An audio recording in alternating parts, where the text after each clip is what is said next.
12th result வந்தாச்சு. 12th முடிச்ச எல்லாரும் உங்க மார்க் ஏத்த மாதிரி என்ன கோர்ஸ் படிக்கலாம் அப்படின்னு சொல்லி முடிவு பண்ணிருப்பீங்க. அதுக்கான அப்ளிகேஷன் ப்ராசஸ்ல இருப்பீங்க. அதுக்கு முன்னாடி ஒரே ஒரு விஷயம் மட்டும் நான் உங்ககிட்ட ஷேர் பண்ணிக்கிறேன். என்ன அப்படின்னா, நீங்க என்ன கோர்ஸ் படிக்க போறீங்கன்றது எவ்வளவு முக்கியமோ அதை விட முக்கியம் நீங்க அதை எங்க படிக்க போறீங்க அப்படின்றது தான். இதை எதுக்கு சொல்றேன் அப்படின்னா, நம்ம வீட்டுக்கு ஒரு பொருள் வாங்க போறோம் அப்படின்னாலே அதுக்கான வாரண்டி என்ன, கேரண்டி என்ன, நிறைய ஆப்ல போய் நம்ம ரேட்டிங் செக் பண்ணி, கமெண்ட் செக் பண்ணி, இது வந்து நம்ம கொடுக்குற காசுக்கு ஒர்த்தா, இந்த மாதிரி பல விஷயத்த பார்த்துட்டு தான் அந்த பொருளே நம்ம வீட்டுக்கு வரும். ஒரு பொருள் வாங்குறதுக்கே நம்ம இவ்வளவு யோசிக்கிறோம் அப்படின்னா, நம்ம எடுக்க போற கோர்ஸ்ல தான் நம்ம லைஃபே இருக்குன்னா நம்ம எவ்வளவு தூரம் யோசிக்கணும்.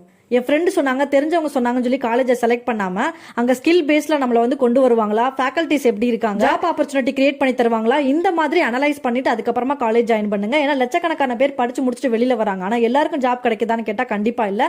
அதுக்கு முக்கியமான காரணமே இதுதான். நம்ம வந்து ஃபீஸ் மட்டும் பே பண்ணல, நம்ம கோர்ஸுக்கு ஏத்த மாதிரி 5 இயர்ஸ் 3 இயர்ஸ் சொல்லிட்டு நம்மளோட டைமையும் நம்ம வந்து செலவு பண்றோம். நீங்க என்ன படிக்க போறீங்க அப்படின்றது மாதிரி எங்க படிக்க போறீங்கன்றதையும் யோசிங்க.